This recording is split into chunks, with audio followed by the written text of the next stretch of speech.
And you know fully well that one of the central issues was the situation around Ukraine. We see the strive of the administration and President Trump personally to help facilitate the resolution of the Ukrainian conflict, and his strive to get to the crux of the matter, to understand this history, is precious. As I've said, the situation in Ukraine has to do with fundamental threats to our security. Moreover, we've always considered the Ukrainian nation, and I've said it multiple times, a brotherly nation. However strange it may sound in these conditions, we have the same roots, and everything that's happening is a tragedy for us and terrible wound. Therefore, the country is sincerely interested in putting an end to it.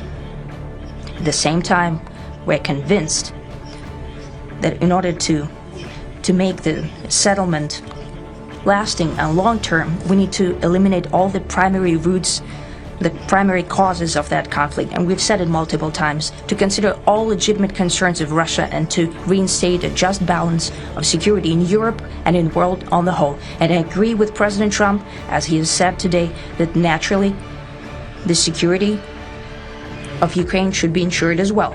Naturally, we are prepared to work on that.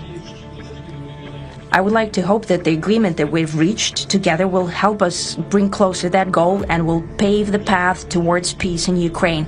We expect that Kiev and European capitals will perceive that constructively and that they won't throw a wrench in the works.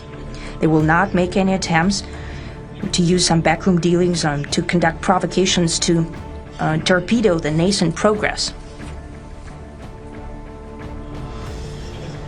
Incidentally, when the new administration came to power, bilateral trade started to grow.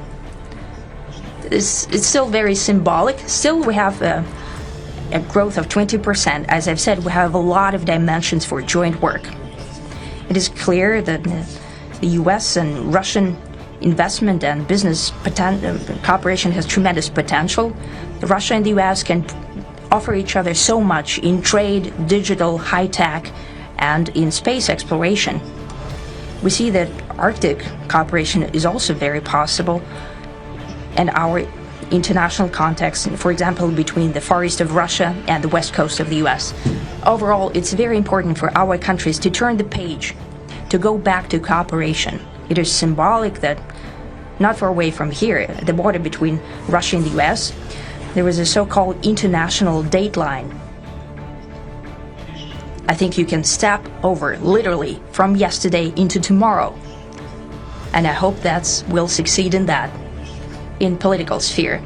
I would like to thank President Trump for our joint work, for the well-wishing and trustworthy tone of our conversation. It's important that both sides are result-oriented, and we see that the President of the U.S. has a very clear idea of what he would like to achieve.